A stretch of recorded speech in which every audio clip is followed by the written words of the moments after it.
성경이 중요한 책인 건 아는데요. 정말 길어요. 네, 오랜 기간 기록된 수많은 책의 모음이니까요. 하지만 이 책들은 다 함께 하나의 통일된 이야기를 들려줍니다. 그 성경의 이야기란 뭔가요? 먼저 온 우주의 근원이자 아름다운 존재이신 하나님을 소개하는 것으로 시작합니다. 그분에게는 창조 이전의 어둠과 혼돈을 걷어내고 질서와 아름다움 그리고 생명이 가득한 동산을 창조하시는 능력이 있죠.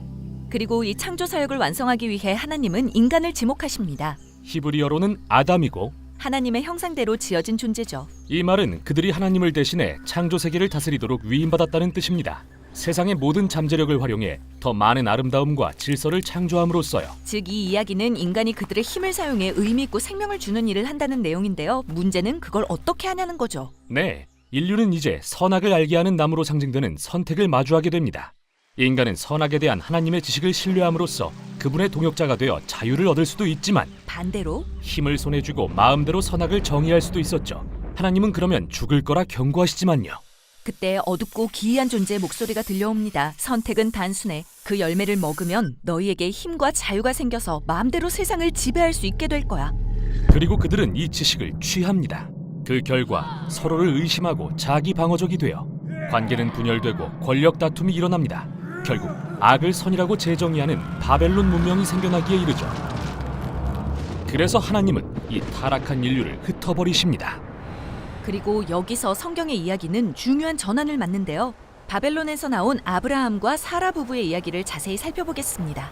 네, 하나님은 그들로부터 새로운 백성이 나올 거라고 약속하세요. 이 민족에겐 다시 한번 옳은 선택을 할 기회가 주어지죠. 그들이 성공한다면 온 인류를 위한 새로운 길이 열리게 될 것입니다. 이게 성경의 나머지 이야기가 이 민족에 집중하는 이유예요. 그러나 그렇게 되진 않습니다. 하나님이 직접 인도하심에도 불구하고 아브라함의 자손은 그분을 떠나 마음대로 선악을 재정의하라는 동일한 유혹에 굴복하고 맙니다. 심지어 하나님의 인도를 사모하며 지혜가 넘쳤던 가장 훌륭한 지도자들도 그 유혹에 넘어갔죠. 그래서 이스라엘 선지자들은 그들이 이런 선택을 하다가는 바벨론으로 돌아가고 말 거라고 경고합니다. 이번에는 포로 신세로 말이죠. 이는 결국 현실이 됩니다. 그런데 하나님이 인도하신 이스라엘도 실패했다면 과연 누가 성공할 수 있죠? 선지자들은 아직 이야기가 끝나지 않았다고 말합니다. 하나님이 이스라엘에 새로운 통치자를 보내 그들의 실패를 대신 감당하고 마음과 생각을 변화시켜 옳은 선택을 할 수 있게 하실 거라고요. 이렇게 해서 성경에서 구약이라 불리는 부분은 끝이 납니다. 이 약속들을 남겨둔 채로요. 그 후 성경의 이야기는 신약에서 계속 이어집니다. 이스라엘 왕의 혈통에서 나신 나사렛 예수라는 분이 소개되는데요. 그분은 자신이 이 모든 약속을 완성할 거라고 말씀하셨죠. 그분은 온 인류가 굴복해온 그 어둡고 기이한 존재, 악을 대적하고 그 힘에 저항하셨습니다. 그리고 하나님이 자신을 통해 세상을 통치하러 오셨다고 선포하셨어요.